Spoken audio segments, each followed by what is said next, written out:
Hi, friends. It's Miss Allie. Welcome to another day of reading. Let's dive in. All right, friends. Our learning target for today says I can identify the setting in a story.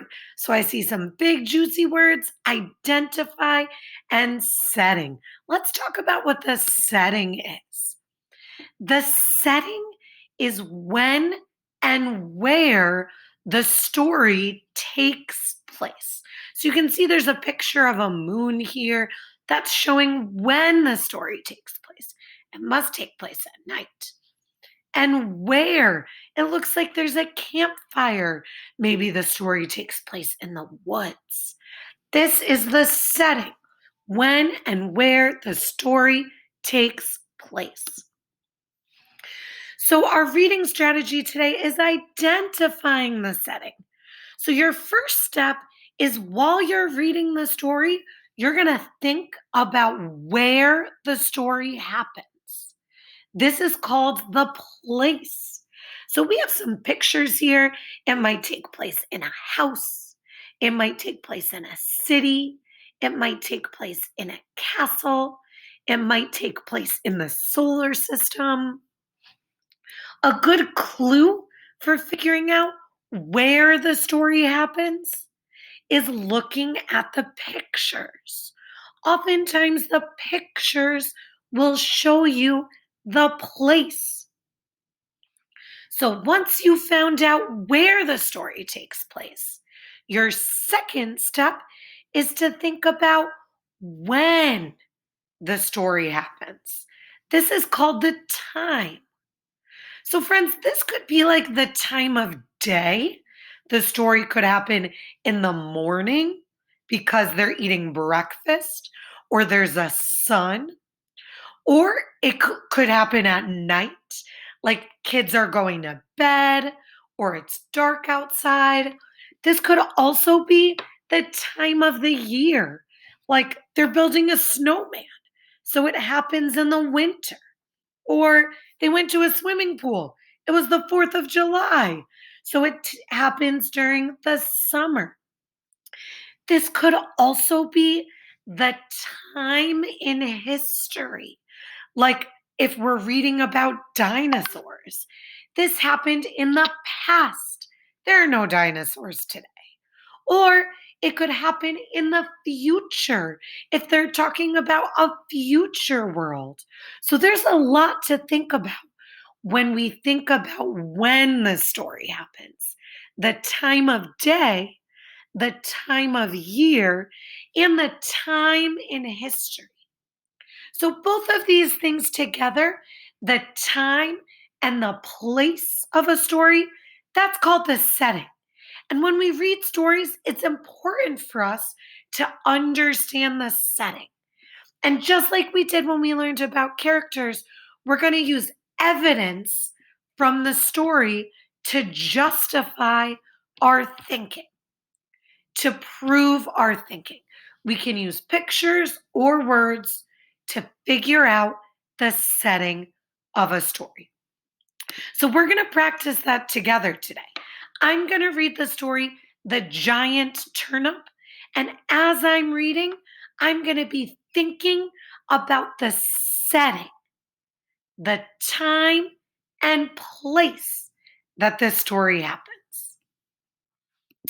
The Giant Turnip, written by Eddie Evans, illustrated by Dream Mengquan Chen. The Giant Turnip.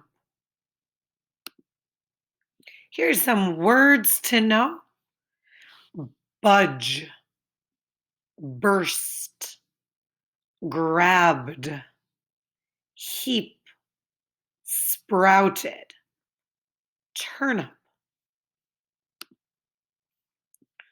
One day, late in spring, Grandpa planted a turnip seed. So I'm thinking about where and when the story happens. In summer, turnip leaves sprouted. The turnip grew and grew.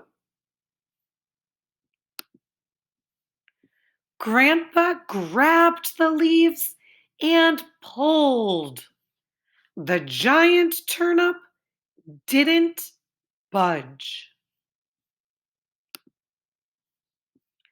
Grandma walked by. You need help, she said.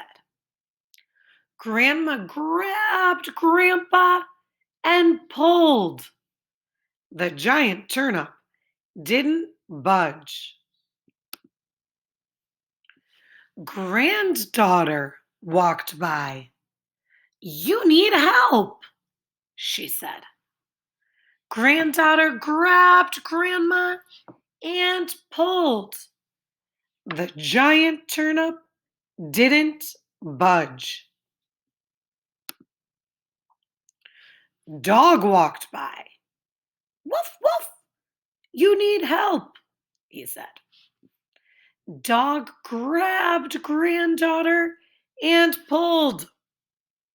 The giant turnip didn't budge. I'm noticing this is a pattern book.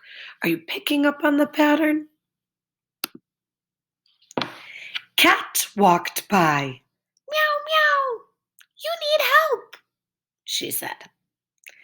Cat grabbed dog and pulled. The giant turnip didn't budge. Mouse walked by. Squeak, squeak, he said. Mouse grabbed cat and pulled. The giant turnip budged. Then it burst forth from the ground.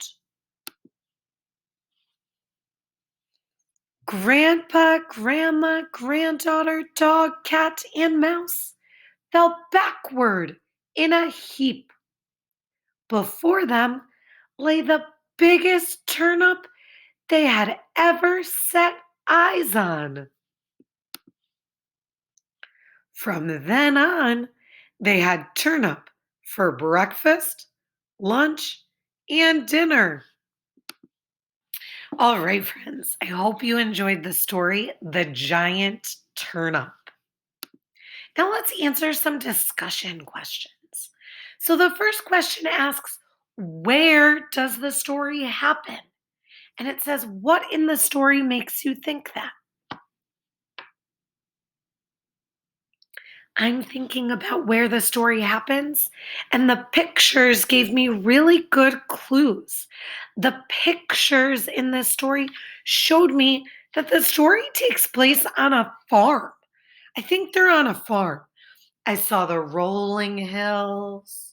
I saw the farmhouse in the background. I also know that they're growing turnips, which you often grow vegetables on a farm. So I know that this story happens in a farm. The second question asks, when does the story happen? And what in the story makes you think that? So I'm going to think hard. I know that the sun was up. It was a bright sky during the story.